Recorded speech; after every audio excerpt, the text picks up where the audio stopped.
Right, right, right, Didn't right. even ask for my driver's license. So, Colin, please explain a little bit about how the universe responds to us in the way that we behave, like in the same way, right? So, so is that another way of saying law of attraction, that basically what you send out, you attract back, right? Yes. So then, so so we should just accept that that is a rule, and then even if we don't really understand how it works mechanically, but we just say, okay, this is the way it is. I'm gonna just act on faith and just behave like that. So if I decide that I want mostly love, compassion, gratitude in my life, from other people.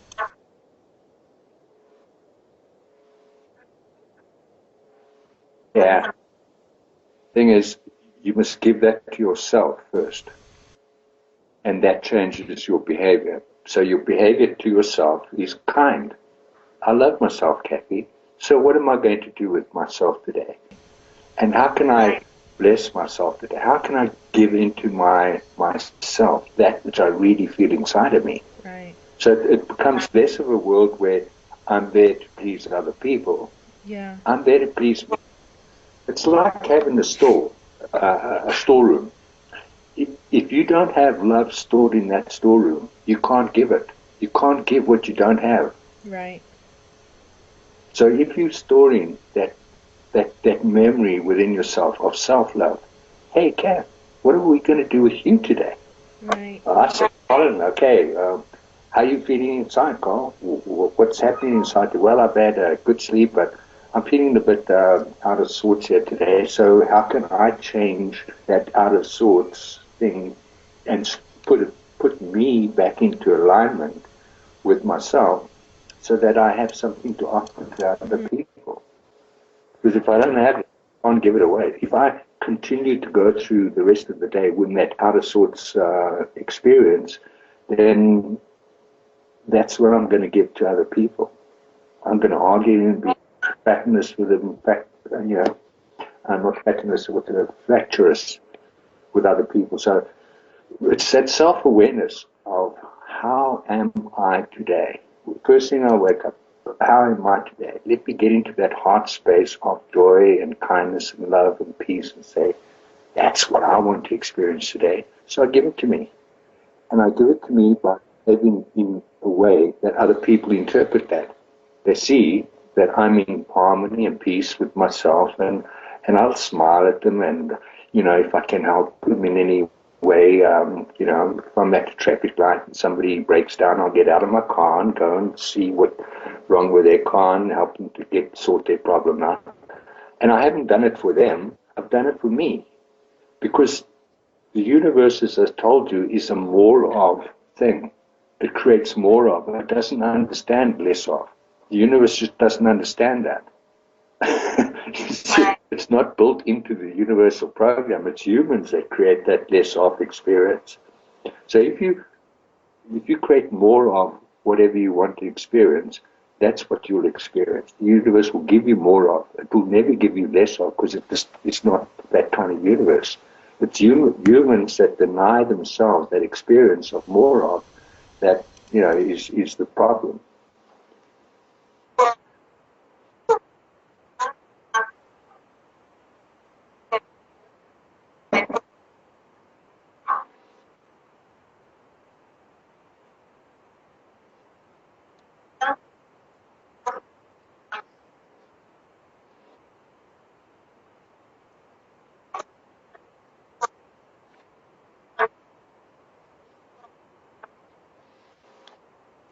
Anyway, I don't obsess so much like I used to about, like, I must see them to fruition, because I figure, well, whatever, they're like hobbies, if if it goes somewhere, it goes somewhere. If it doesn't, it doesn't, right? Whereas before, when I was Yeah. younger, I would have a lot of self-esteem tied into it, and if it didn't happen like this, I'd get upset. If it didn't happen like that, I get upset. But now, I'm really adopting the view, the world is kind of like our playground, and if something is coming from a heart's love, I don't That's have to think exactly about it. you know, I don't have to have a premeditated outcome. It's got to be like this, it's got to be like that. I mean, I think it would be nice if it looks like this and that, because you see some role models and examples of, you know, things that you like, and you're like, oh, I kind of like to have that in my hologram, you know, but uh, but still, I'm not like 100% a masterful manifester yet, as in the sense that, you know, if I see this, it'll just happen, you know, like really quickly. I still have to go through the mechanics of making it happen in the 3D way. Okay, designing this and designing that, and there's a lot of snags that can come in between. But I'm learning not to get upset with like all the twists and turns and get frustrated or something. So I think I'm really learning to stay with the heart's pulse of love at that moment, while still maintaining some kind of like commitment to myself, that if I have a vision for something, it would be nice to see it through to some kind of something, but I don't hold myself up to like Yeah, bondage, you know. And I think that's a real important interplay to have, um, to have that sustained concentration on a vision, yet not get so caught up on the specific way in which it has to appear, that you allow for a lot of flexibility and spontaneous flow with the universe or whomever comes in your field, yet you're not losing you're yet you're not being so flexible that you lose the right. concentration altogether, right?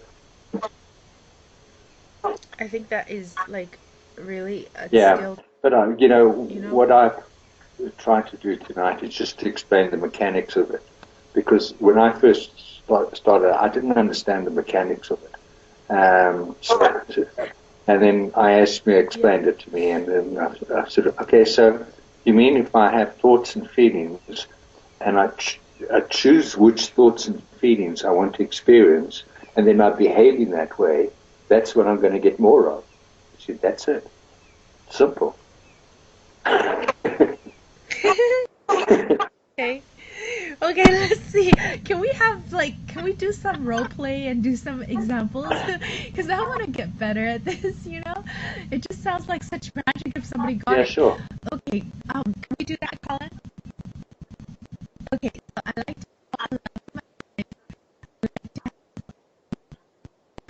Okay, let's stop there. Let's take it. I want more love and I want more peace. How are you behaving on a day-to-day basis? well, I feel like I give a lot of love. Like I'm always really friendly and I'm helpful, and I do really like love everybody. There's some Can we people just that's stop just like there? not so easy, you Okay. know, First in thing you any got way. to understand is the storeroom. You can't give to other people what you don't have. So the first point is I Okay. have to give myself love. How can I love myself today? What am I going to treat myself to? What experience would I really like to have today? And so you build on that. How can I? So it's about loving yourself before, because if you don't love yourself, that's you can't give it people what you don't have. You see, you have to build a big storeroom of love, Right. and then that love will just flow. It's not intentional love. That is just the way the universe is. If there is love around, it just goes. You don't have to go and love anybody. If you love in yourself, it just Right. flows from that. You know, because the storeroom is full, the gates are open, and all the love is pouring out. So treating yourself with peace. Right. How can I experience peace today? You should say to yourself that, yeah, today I want to experience peace. And I've done this over a long period of time. And how can I experience forgiveness today? And I've learned so much from that. How can I experience joy today? How can I experience temperance today? How can I experience impeccability today? Um, and so I built those experiences into my storeroom. So then when the time comes, I have it to give. Yeah, Mm-hmm. That's really good. Yeah, I should definitely do that. And I think like sometimes I'm confused about this giving of the self for the storeroom versus some of the Buddha Sutra teaching of non-self grasping and self non-self cherishing. And I don't think they're saying to treat yourself like a doormat. It's just because our language is so limited. It's using words that I think can mislead, but then when you start reading like what it's all about, then you realize, okay, it's not saying you don't take care of yourself. But I think there is an emphasis in some of the Buddhist teaching, okay, to have a very service externalized, serve other people and cherish other people above yourself. Like, I used to think it's a little bit subservient, but I've accepted, and I think, okay, fine, whatever, I'll just practice, right? But I think sometimes, like, for example, when I hear about like the storehouse, it makes a lot of sense to me. And yet I have got this little voice going on in my head that says, well, what about I shouldn't be cherishing myself, I should cherish other people. So how should I think about all Yeah, and this? that's, like when you wake up in the morning, are you conscious of your body? Yeah. And say, hey, Mm-hmm. I've got a physical body. I love it. Isn't it? Haven't I got the most beautiful body? And then just give that love to your body. Say and appreciate your body. Say, Right. this is cool. Today I'm going to give this body sustenance, and I'd like to treat this body to some really good nutritional meals, and and so now you're behaving in a way that is good for yourself. So you're storing up. So you're going Right. to go perhaps to a restaurant or a health shop, and you're going to buy some ingredients. You're going to cook them, and you're going to eat them, and then the next day someone's going to say to you, "Hey, Cap, I've got this problem. I'm getting headaches." And you say, "Well, I used to get headaches, but now I've found this remedy, and it's just by using this Right. herb, or have you tried this, or have you, headaches generally, I would recommend to people Swedish herbs, Right. any ailment, but you need to heal yourself first of those things before you can heal anyone else out there. Yeah. Yeah. I think there's some confusion in my head about like this thing about, okay, heal yourself before we can heal others, and this thing about cherishing other people before yourself. And it's a little, it's spinning spaghettis in my head. I think actually we're all trying to get to the same thing, but somehow I'm not like getting through the language. And also, even in the Buddhist teaching, it does say all the practice is internal practice, right? And yet it's denouncing this like ego-based self. So I think this is really worth exploring because I don't know how we could get clarity on this, because I think a lot of times even in the verbiage and stuff, the essence of things get lost and they get confused.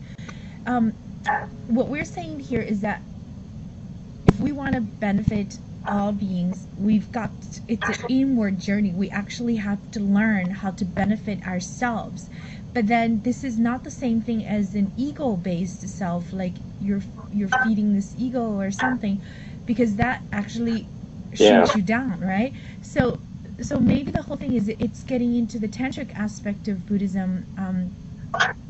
Well, I can only relate to Buddhism because that's what I'm practicing at the moment. So right now I'm using a lot of their language, so I hope you don't mind.